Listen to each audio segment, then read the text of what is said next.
Hello, all. Hope you're having a great day today. Today we're talking about Chapter 8. This is marketing your facility and your events. So some objectives. Really expect for you to clearly understand the elements of a marketing plan, as well as to recognize the importance of a well-developed marketing strategy and plan, and developing an integrated marketing communications plan. In addition to that, realizing the importance of knowing who your consumer is and building a relationship with them, and how to identify the unique marketing elements that can influence an event. So here we go. So branding is about establishing an image of how you would like to be seen. Makes sport marketing unique from marketing in other industries is live events. There are three elements that make sports marketing different. Live marketing. This means that while other industries are able to plan and execute marketing plans at their own pace, sports marketers have to also manage campaigns during live events. This means monitoring the content that goes up on marketing platforms, tracking data such as engagement on social media platforms, logo presence, and visibility during a live game, and share a conversation. Live marketing is both exciting and challenging. While it is exciting because of the thrill of managing a live marketing campaign and adapting it to meet brand objectives, it is challenging to stay on top of the campaign and ensure that no mistakes are made in the rush to execute a live marketing campaign. Social facilitation via sport. This is sport that is mostly consumed in the presence of others. Less than 2% of spectators go to sport by themselves. The inconsistent nature of the product. So no games or performances are the same. And there is oftentimes lack of control over the core product. So you have to rely on product extensions. Marketers often attempt to sell the spectacle that surrounds the event more than the actual competition. So the concert before the event or after the event is what they're selling. Consumers versus the industrial nature of sport. Sport is both a consumer and an industrial product. The AFL game is consumed by spectators and the Sydney Marathon by participants. Businesses use these events to promote their services and products via sponsorship. Sport organizations must compete and cooperate. So sport franchises cooperate with one another for the success of the league, such as the AFL or the NFL. Sport consumers are experts. They are sport consumers with the aid of technology such as social media have a large voice that cannot go unnoticed. Supply and demand fluctuates. So sport participation can be determined by environmental factors such as the climate, with basketball happening in the summer and rugby and soccer in the winter. And sport is an intangible product. It is simultaneously consumed, meaning it is produced and consumed at the same time. A feasibility study is an in-depth evaluation of your facility or your event concept that includes the multitude of market factors that may impact the long-term viability of the project. It combines a thorough analysis of market and demographic conditions with an analysis of potential competitors and real-world financial and operational data from thousands of communities. This information allows to provide financial projections and create realistic and reliable program plans and make recommendations for successful project development. The feasibility report often serves as a critical evaluation tool for public or municipal clients looking to understand the viability of a new community recreation center or sports tournament complex or wellness or event center in response to their community's needs or demands. In developing a strong marketing strategy and plan, if the event is a go, you want to help establish a vision, a mission, and concept for the event. Assist in securing funding or other support. Strategic steps are needed to secure long-term financial viability and to ensure the product price, distribution channel, and promotion offer the maximum opportunity for success. Any sports marketing plan has to start with the organization's big picture outlook. with your mission statement, your objectives, and your short and long-term goals. Make sure you always have those close at hand and that everyone involved in writing your marketing plan does the same. No marketing approach is likely to help your business succeed unless it has the outlook in mind. And constant attention can help the plan from inadvertently increasing the scope of your business or otherwise going off on tangents. There are several components in a market feasibility and financial analysis study. The following are the major components of this study: a market overview, market demand survey, analysis of pro formas, and your conclusions and recommendations of your market overview. Assessing the demographic environment entails observing and monitoring population trends. Demographic and economic factors are pertinent to estimating demand for youth and amateur sports. You first want to conduct a SWOT analysis. Get a sense of where you stand in the marketplace by conducting a SWOT analysis.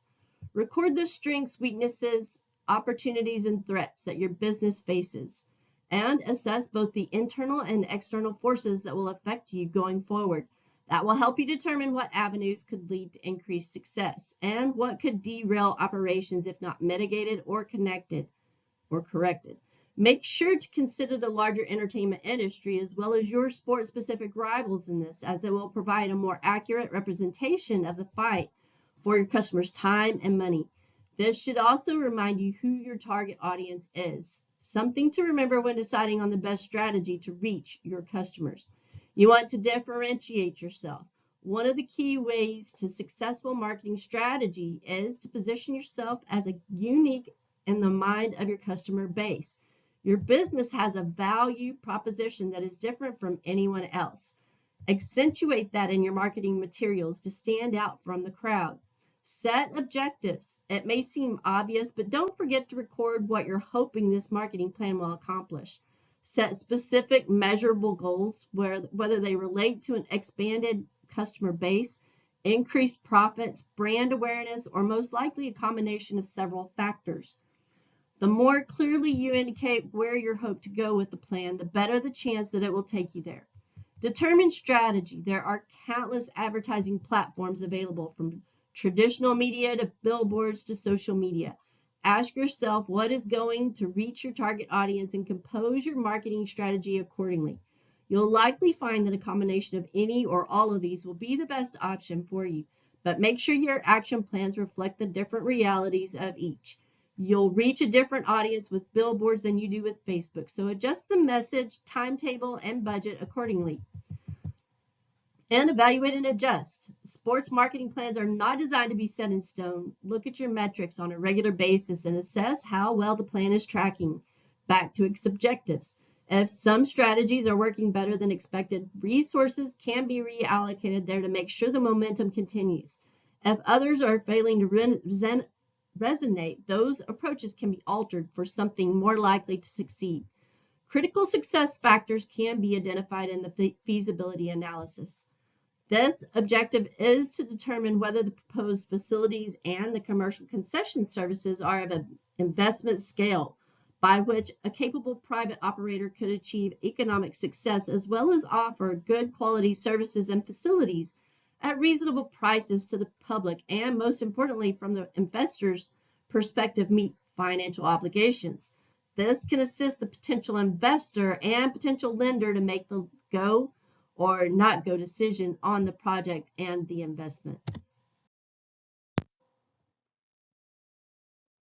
A market analysis is the identification and study of supply and demand. On the demand side, there are the end users, the clients of the sport facility in this case, while on the supply side are your competitors, existing sport facilities, and perhaps facilities which may be in the planning process.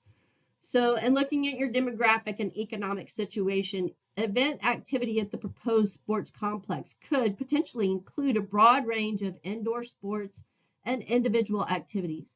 These offerings include leagues, rentals, and tournaments, as well as offerings that are designed to cater to individual client needs.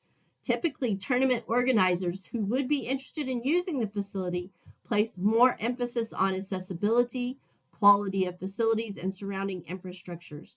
So your restaurants and other attractions, such as Whataburger Field and American Bank Center, rather than on the local population, age, and income characteristics. Market dynamics will impact the amount, type, and success of any future ancillary development near the proposed new sports complex. In order to assess the relative size of the target market, key demographic statistics were analyzed for areas within a 10 to 25 and 50-mile radii of the proposed facility. And a secondary marketing profile is created highlighting population, average household size, and percentage of youth. Sports participation trends in the market and in the broader national market, in this particular case, the United States. An analysis of that data helps to understand the trends and market indicators at a national, regional, and local level. In addition, it provides a framework from which to assess potential demand for a sports complex. Project stakeholders indicate that based on discussions, particularly with local sport organizations, sports requiring indoor or outdoor fields such as soccer, rugby, lacrosse, softball, baseball, flag, and touch football, and tennis require an indoor court play area. And other sports requiring an indoor court play area, such as basketball, volleyball, cheerleading, gymnastics, and wrestling. And individual sports, such as aerobics, cross training, running, jogging, and martial arts, were the most likely users of a proposed complex and should be targeted as potential users by the developers. In addition, ultimate frisbee, drone racing, laser tag were identified as potential activities that could take place in a facility.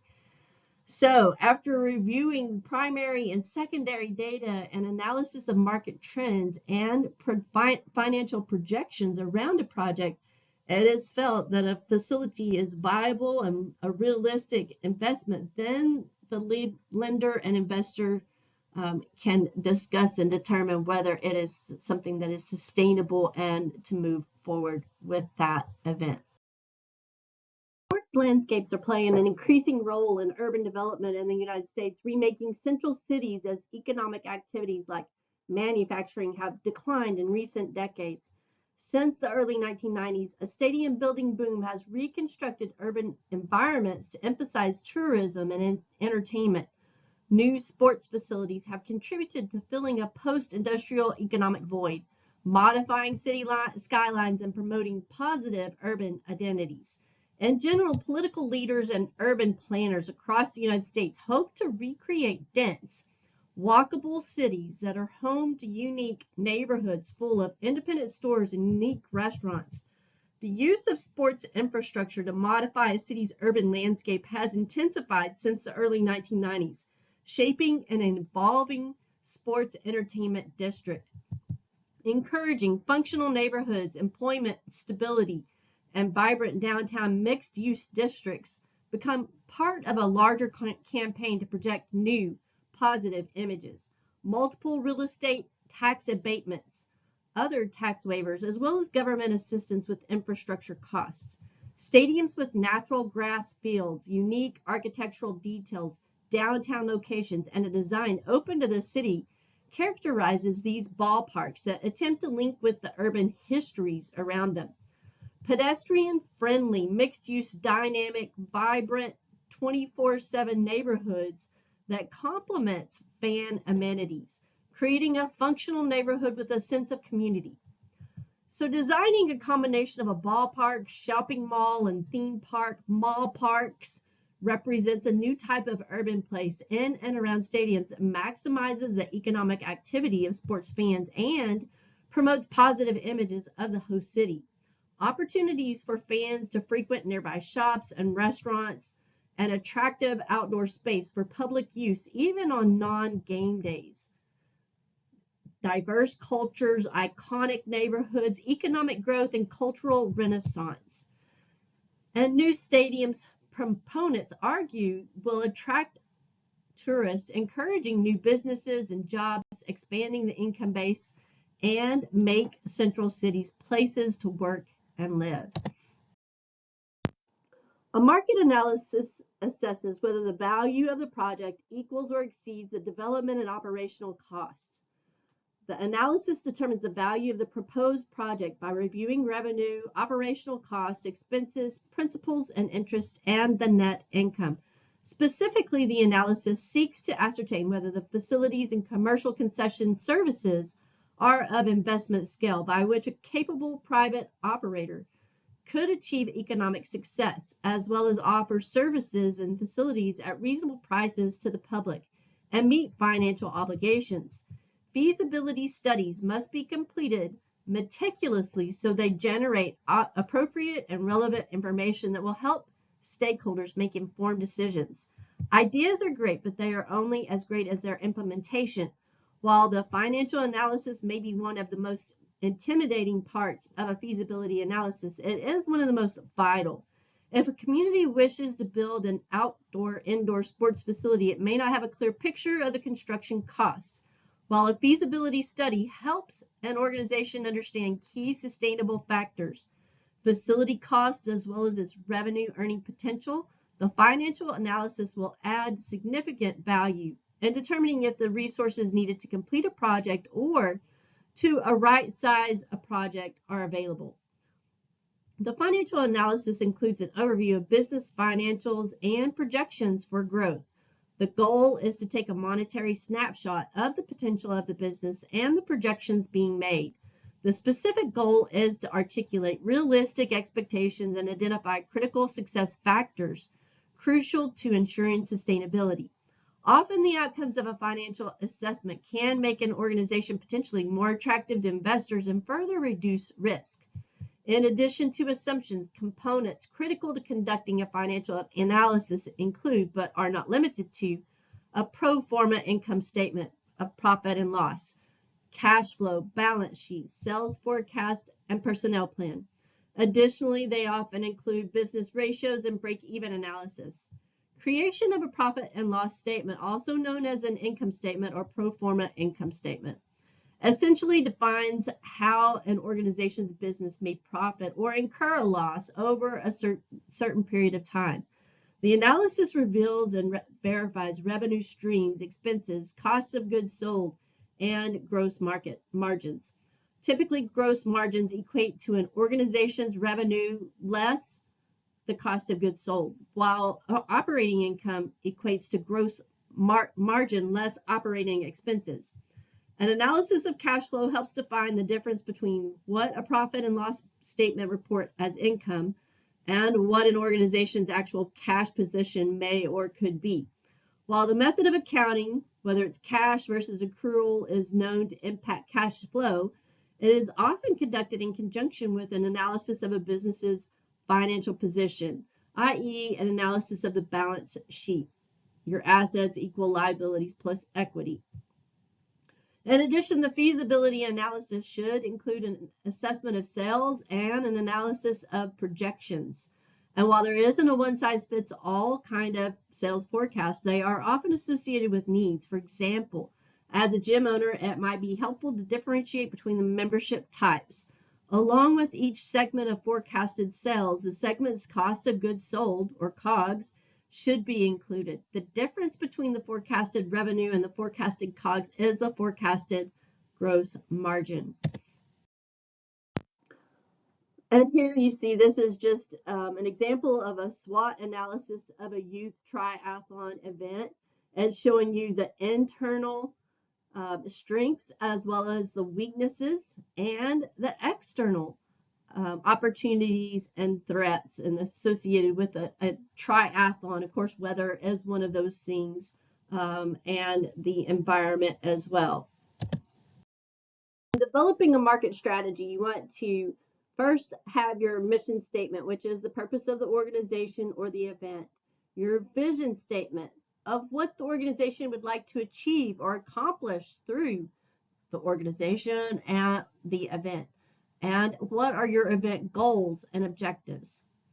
So the number of people served, the number, the amount of money raised, the number of community members that participate, and potential product extensions. You want to keep the energy going throughout the year that can help your event planners draw in more attendees to future events and strengthen your event brand. Your brand extensions are effectively a blend of your social media, digital marketing, and event marketing channels, and can even extend to account-based marketing with microsites and specialized content. Many event planners use brand extensions to give more life to their face-to-face events and connect with their audiences more often. Brands that have the most effective approaches for extending their conferences into a longer-term communications plan have a strategy that starts with a simple alignment. The long-term focused content and event-focused content share same core pillars.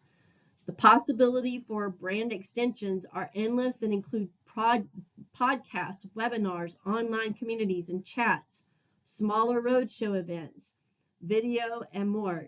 Currently, event planners are using combinations of all of them. Using brand extensions can add more buzz to your event brand, keeping people talking more often and drawing more people to future in-person events. Sticking to the core values of the event brand will prove most successful when launching a new brand extension. Fans, a personalized fan experience poses a real challenge when fan bases are made up of such a diverse range of demographics.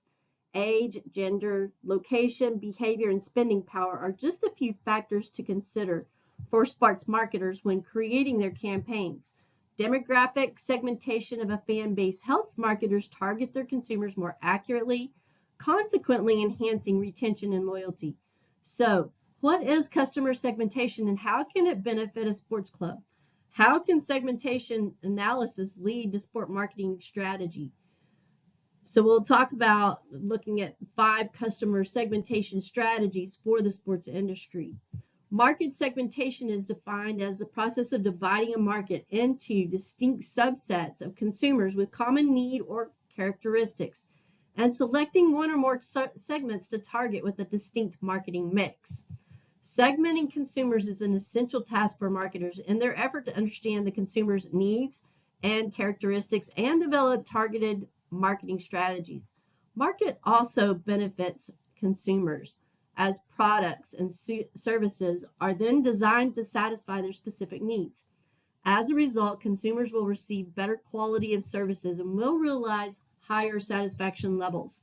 There are 3 main steps in the market segmentation process: segmenting a market into a homogeneous subgroup, then selecting one or more segments to market to, and positioning the product or service to achieve a competitive advantage in the market. There are 2 market segmentation methods: a priori, which is generally conceptual and based on past research, and posteriori, which is data driven by current research. And the priori method, market groups are formed based on the researcher's prior knowledge and experience, and the posteriori method, market groups are formed based on primary research. Cluster analysis is often applied in the latter case to identify a market group with common characteristics. The most common segmentation variables are demographic, which is age, gender, etc., geographic, and behavioral. So looking at your frequency and quantity of purchases, and psychographic, so attitudes, benefits, motivation, and personality. A combination of various market segmentation variables can also be used. For instance, by combining demographic and behavioral variables, one could obtain a clear picture of a consumer. Gender is actually one of the most common variables used for market segmentation. In the sport marketing context, an interesting development has been the growing consumer power of females. Globally, it has recently been estimated that women control $28 trillion in consumer spending and more than 70% of all consumer-related decisions. As a result, the majority of sport sectors are now invested in the female consumer market. Some relevant examples of this investment include female athletic gear, shoes and clothing, female health clubs, female fitness programs, and female sports leagues. Nike, for example, predicted that its line of athletic gear for women will have added $2 billion to annual sales by 2017, and they were right. There is also a wide range of brand campaigns in the sporting goods sector targeted at women, such as Nike's Nike and Women, Under Armour's Women, Protect This House, I Will, and Adidas All Adidas Women. In the sports spectator market, the power of women as a sport consumer has also been realized in recent times. The U.S. NFL is a good example of this recognition, where it has been proposed that the future of the league depends on the female fans. The female market has grown faster than the already mature male market that has its own set of challenges for further development. The NFL seeks to further increase involvement among women in order to create committed fans. If it succeeds, this strategy will be associated with higher revenue for the league. Sport consumers have many options for participation in entertainment in a rapidly growing industry. Understanding how sport fans connect with a specific sport and make spending decisions is critical for a sport organization's survival in a crowded marketplace. In a competitive industry, traditional professional sport leagues can no longer assume consumers will continue to be fans, as other sports and non-sport entertainment options are continually vying for their attention and discretionary dollars. For sport organizations, relationship marketing provides an avenue for building and maintaining a loyal customer base that is less likely to defect to other sport options in a saturated marketplace. Relationship marketing is defined as a customer-focused strategy, including all marketing activities directed toward establishing, developing, enhancing, and maintaining successful relational exchanges with consumers. The goals of relationship marketing are to build long-term relationships with organizations' best customers. Instead of marketing to merely drive transactions, relationship marketing focuses on building deeper connections with consumers, solidifying relationships, and transforming indifferent customers into loyal ones. And serving customers as clients also should be considered as marketing. A company moves from what it can do to its customers to what it can do for its customers. Relationship marketing is of critical importance to sport marketers, especially within sport, who must compete in the entertainment industry for discretionary spending while advertising, promoting, and selling an intangible item. Big data is high volume, high velocity, and/or high variety information assets that demand cost-effective, innovative forms of information processing that enable enhanced insight, decision-making, and process automation. Now, how does this definition translate into daily business practice? In a variety of ways. It's about optimizing your processes. That thanks to this huge amount of data can be kept under control in a pervasive and dynamic way, with the result of improving the data. Having more data at your disposal means that you can build more effective business strategies, but at the same time also better strategies for employee retention and satisfaction. And with that, your customer relationship management systems, your CRMs that provide deeper background information and including key relationships such as birthdays and anniversaries, among other information. Through big data, you can really get to know your audience in depth, even when it comes to potentially endless and deeply varied audiences, such as those typical of the sports industry. Such in-depth knowledge allows you to know their characteristics, attitudes, and behaviors, which can therefore allow you to predict their actions and what they will do next. To be even more concrete, big data can help you have a precise and detailed map of your target. Moreover, one that is in constant evolution. Consequently, to be able to target this varied audience in the right way, with the right timing, and with the right actions. Big data is the most valuable fruit of digital transformation for companies large or small. The new oil, some say. Put simply, big data are the traces that we all disseminate online to understand their needs and predict their future behaviors. In this way, brands can match these questions with tailor-made offers. Put another way, to intercept the desires and expectations of fans, and based upon these, to build targeted marketing actions to satisfy them. This is the heart of predictive marketing, which has an absolutely central role in the sport industry.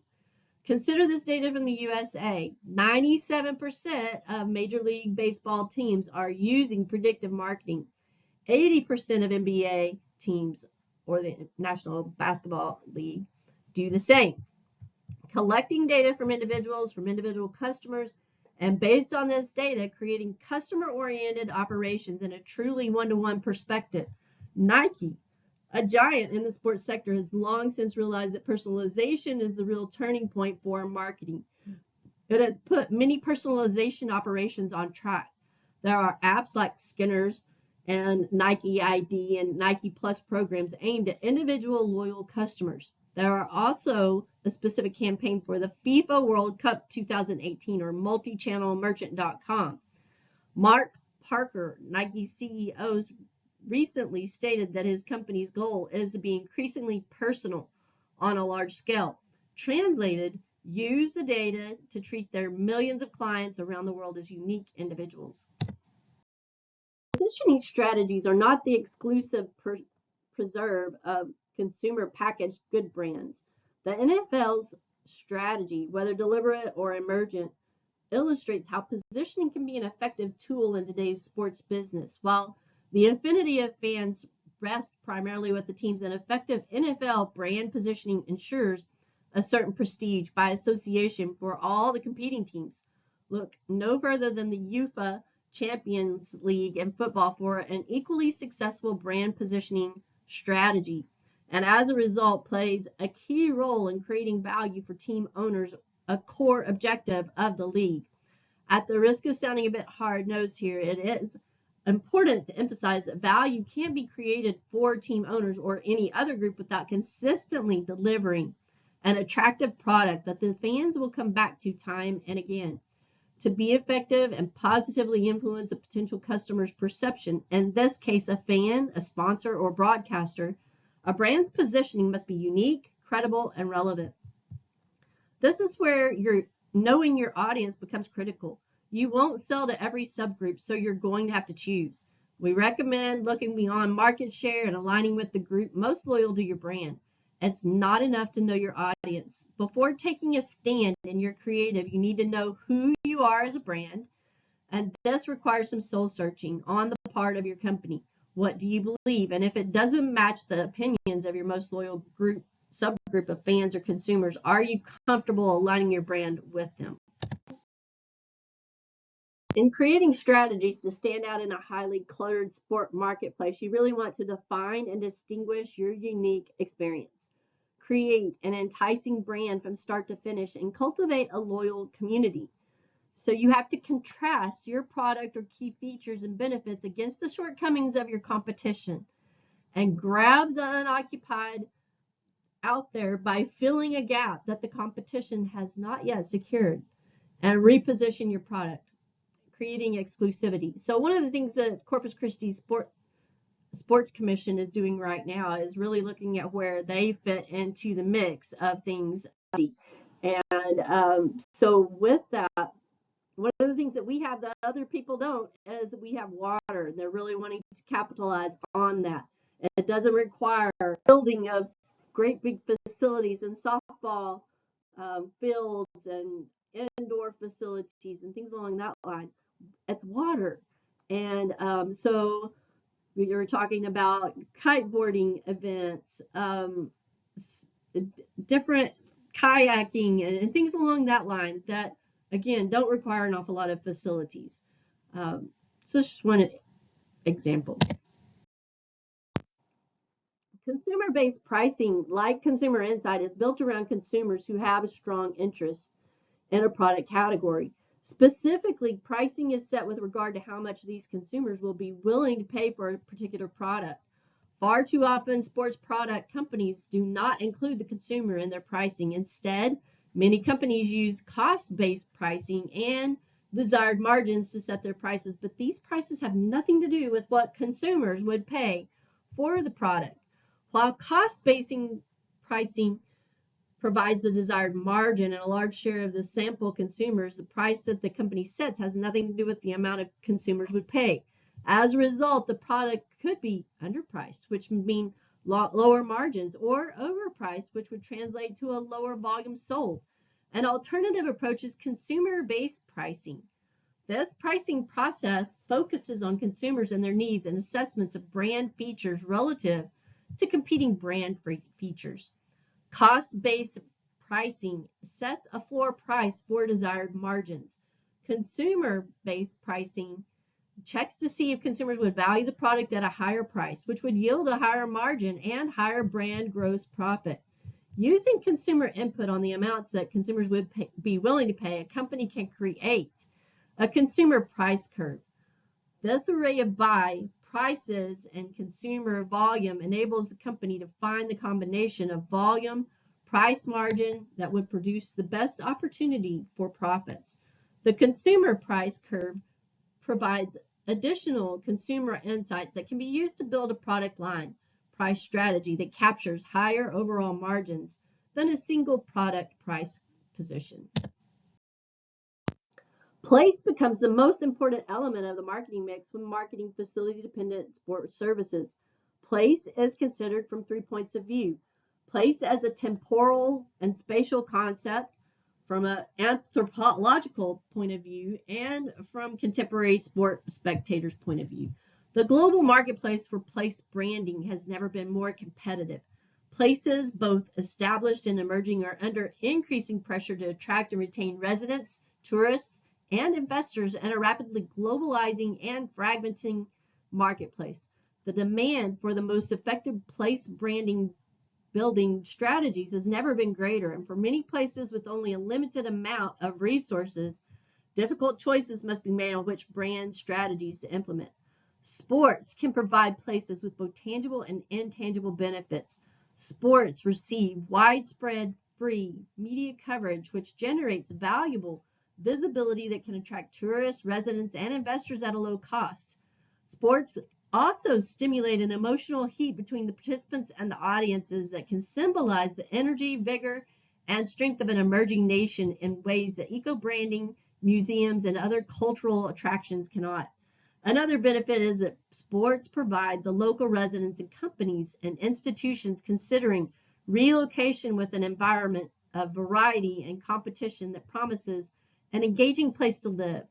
Moreover, sports competition fosters common bonding, which includes places for residents to share their experiences and the accompanying healthy tensions and uncertain outcomes that encourage identity building. Successful sports place branding on a global stage requires follow-through and a coordinated, coherent brand plan. An effective place branding strategy requires a platform that can communicate its identity and assets to its target market. If a place chooses a sports initiative to brand itself, the possibilities include the event team and place platform. Websites, podcasts, and blogs give places a low-cost option for reaching targeted audiences and, for the first time, can communicate an emerging place's vision, goals, and relevance to a global market. Marketing wouldn't be fully effective without promotion. However, they both serve different purposes. In short, marketing focuses on increasing the awareness of a product and getting it in front of potential customers. Promotions are the final step of marketing. They provide the needed incentive to turn visitors into buyers. All in all, marketing versus promotion is about awareness versus conversion. Promotional marketing, which is a form of marketing communication that seeks to inform customers about the company's activities, its current and future offers, shape a positive brand image, build positive relationships, and stimulate demand. In accordance with the individual business strategy, promotions are used across all industries in plenty of different contexts. They can help achieve all key business objectives, such as acquiring new customers, preventing churn, and building customer loyalty.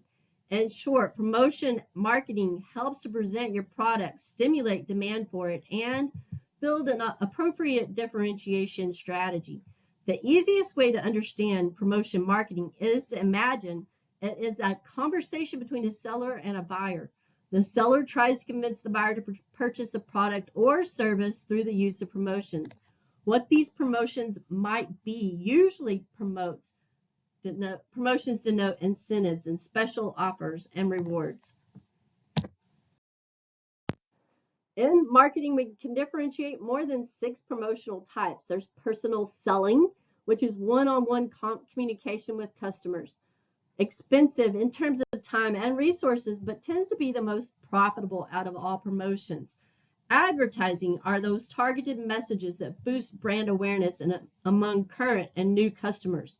And direct marketing, which is unlike advertising, direct marketing reaches out to customers who are already familiar with your product or service, primarily through social media, email, and SMS.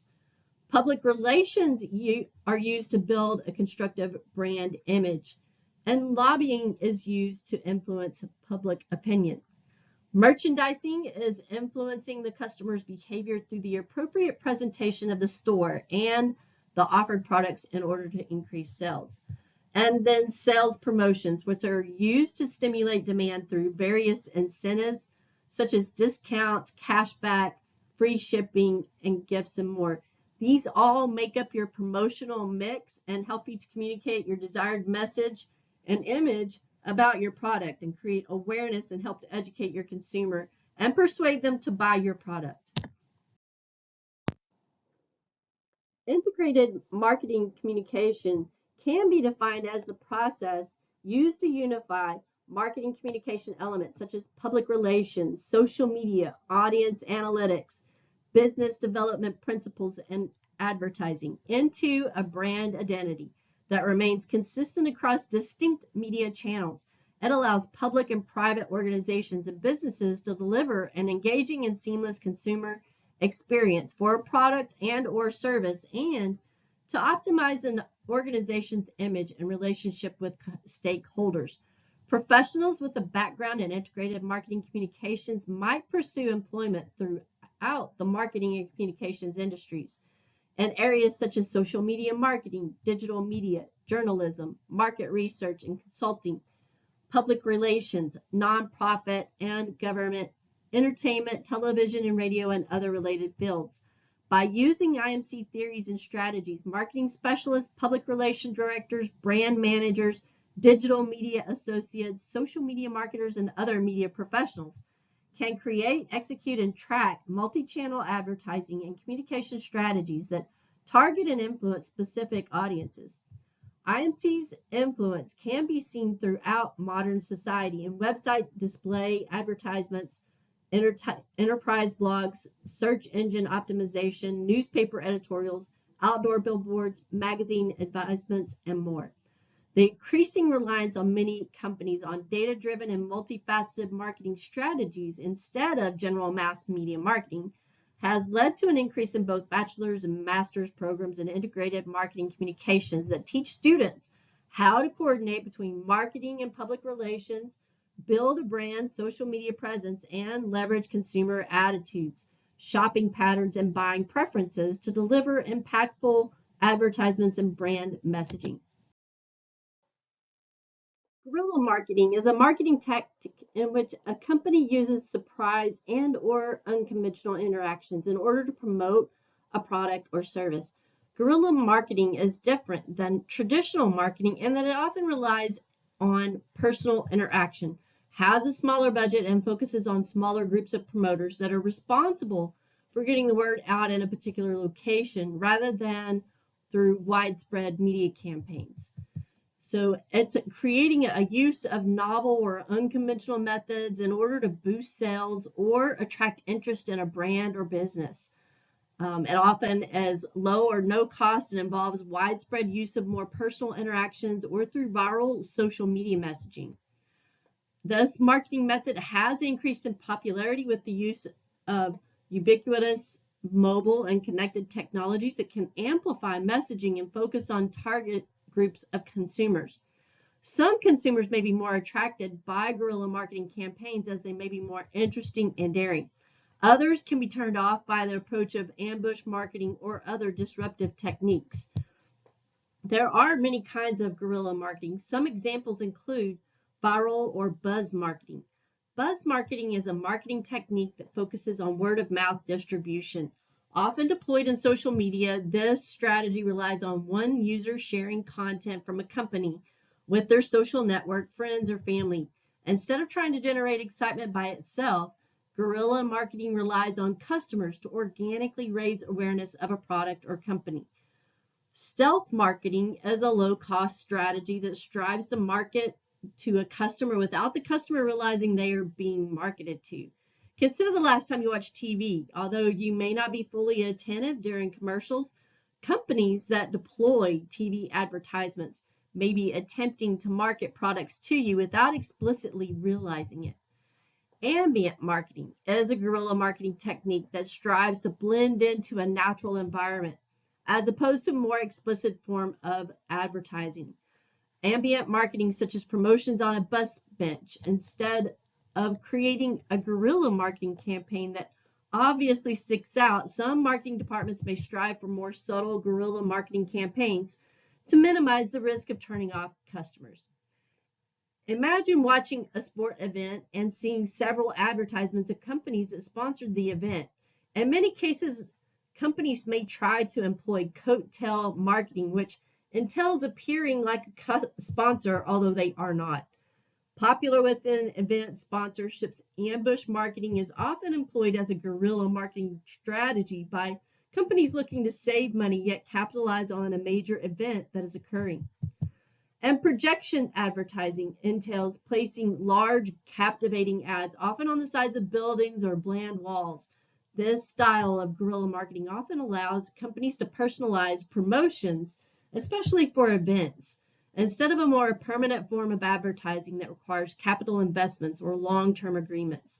Projection advertising may be more informal and require less upfront capital. And grassroots marketing is a guerrilla marketing approach that relies on fewer resources.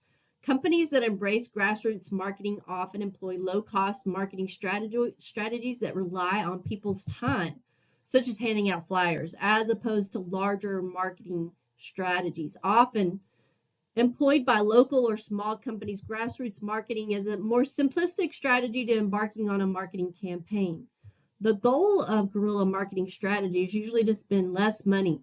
If this style of marketing is leading to a higher cost, reevaluating your spending as there may be more cost-effective approaches to marketing a brand.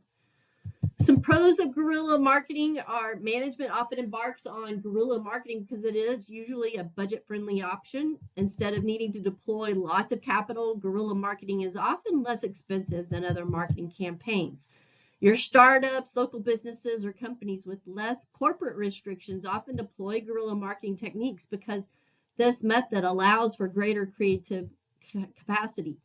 Guerrilla marketing often relies on informal means of marketing information, allowing marketing professionals to utilize less traditional ways to deploy their strategies. Because marketing professionals have the ability to be more creative, some guerrilla marketing campaigns have the ability to have a wider reach.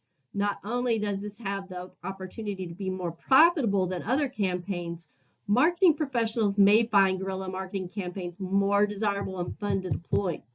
Some cons to guerrilla marketing: it's usually less structured, and for this reason, those endeavors are often less successful and have a greater risk of failure. As there is less structure, recipients of the marketing content may not get a consistent message or may misunderstand the messaging. To some, guerrilla marketing is an adverse sense of marketing. Some prefer not to receive such marketing. Therefore, some consumers are put at risk of being adversely impacted by guerrilla marketing techniques. Perhaps the greatest downside of guerrilla marketing is its unpredictability.